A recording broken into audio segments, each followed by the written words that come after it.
Thank you. We now move on to the 10-minute rule motion. Kenny MacAskill. Madam Deputy Speaker, I beg to move that leave be given to bring in a bill to expand the list of sporting events that must be made available for broadcast by free-to-air television channels to include all qualifying matches played by the Scotland men's and women's national football teams in the World Cup and the UEFA European Football Championship, and for connected purposes. Hear, hear. Madam Deputy Speaker, like many across the UK, I look forward to watching the European finals in June. Not just Scotland, but England and hopefully Wales too will also be there if they win their qualifier. I was fortunate to attend Scotland games when the competition was held in England in 1996, as well as going to France in the World Cup in 1998. Scotland is my team. They represent our nation, and Steve Clarke and his lads have done us proud. We can dream of winning the competition, but in reality, I'll be happy with qualifying from the group. We've faltered and failed to do so before, sometimes through bad luck, other times self-inflicted. But in Andy Robertson, John McGinn, Scott McTominay and others, we've a squad that's skilled and determined and a canny manager. The Tartan Army going to Germany will enjoy the spectacle. Others, including myself, will simply watch the games on television. That, after all, is how most watch their national team. It's either too difficult, too expensive, or there's simply insufficient capacity for all to attend. It's at home and on their TV screens where most will follow their team. But that's not been the case for Scotland fans in the qualifying matches for this tournament, or in the qualifying matches for international competitions for quite some time now, which is why this bill is necessary. The Euro finals, as with the World Cup finals, are available on free-to-view channels. That's specified by law. But Scotland qualifying matches are not protected. They've only been available through Viaplay, a Swedish media company, and at a cost of £180 per annum. For many in these tough financial times, that's a cost they cannot afford, no matter how much they'd like to watch the games. It's a poll tax on Scots watching their national team. Good point. Hence, the qualifying games, many of which were enthralling, with wins at home against Spain and away against Norway, were not available to view for many, other than those fortunate to be able to go to the match itself or able to pay for Viaplay. That is as unfair and unjust as a refereeing error or VAR review which punishes your team. It has meant that Scots fans have missed out on the well-earned success of their team. Worsening that, when these Euro finals are past and the qualifiers for the World Cup in North America begin, Scots will again be deprived of the opportunity to watch their team on free-to-air TV. The games go on as another competition beckons, but many Scots are excluded from watching their team's journey. That's neither right nor fair.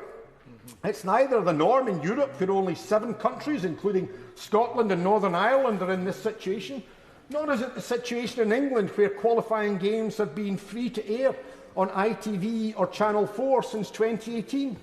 Even in Wales, where rights to the national team's qualifying fixtures were also sold to Viaplay in 2022, access was available free to air on S4C. The charging for viewing extends from the major competitions to even friendly fixtures. They may lack the same bite as the competitive games, but many wish to see their heroes perform or new stars get an opportunity.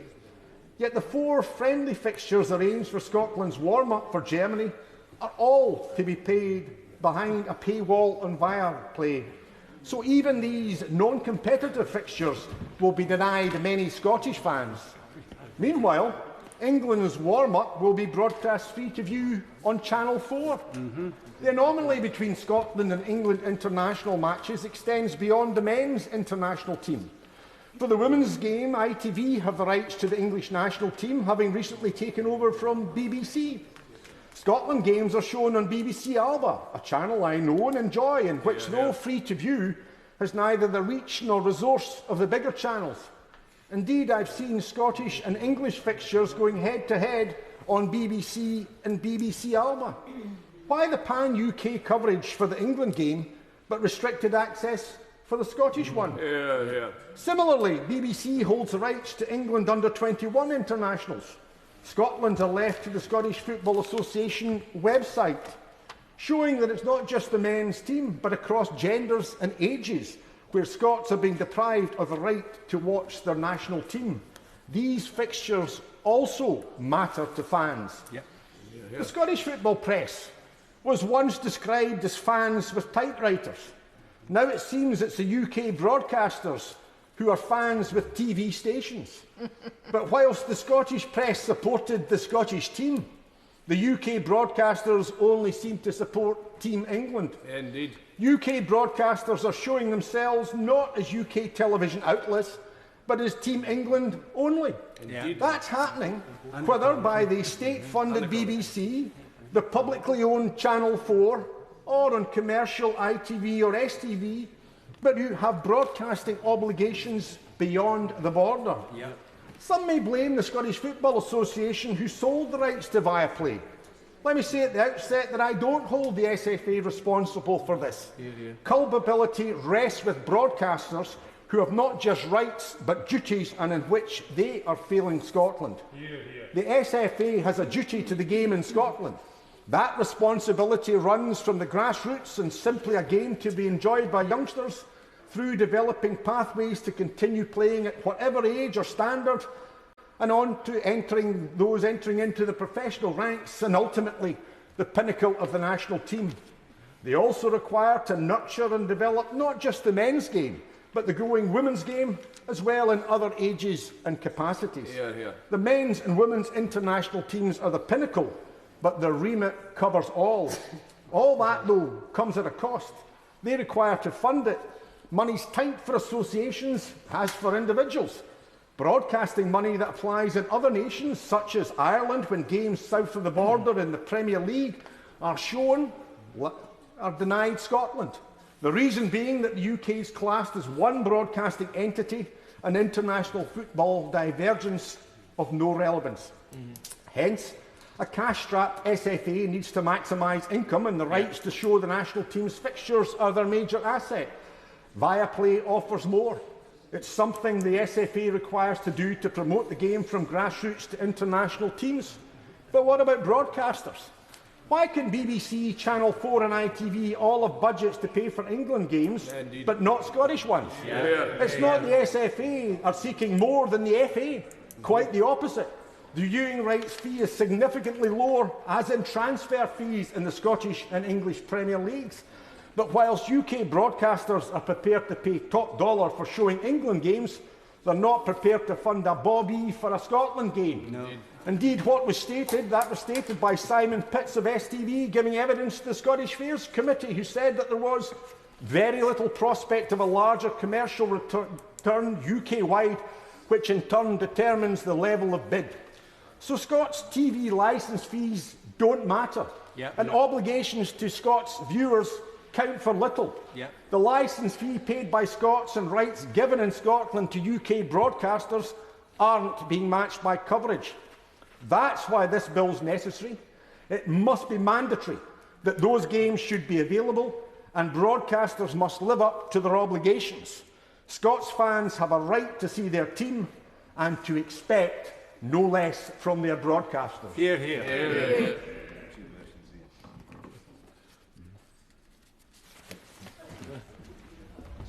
Has the honourable gentleman completed? Concluded, Madam Deputy Speaker. The question is that the honourable member have leave to bring in the bill. As many as are of that opinion say aye. The contrary, no.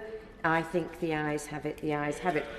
Who will prepare and bring in the bill? Neale Hanvey, Angus Brendan MacNeil, Douglas Chapman, Martyn Day, Carol Monaghan, Jamie Stone and myself, Madam Deputy Speaker. Fine body of men and women.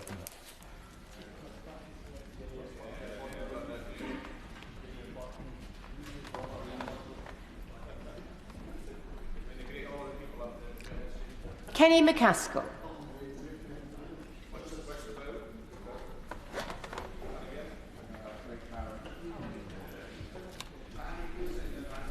Thank you.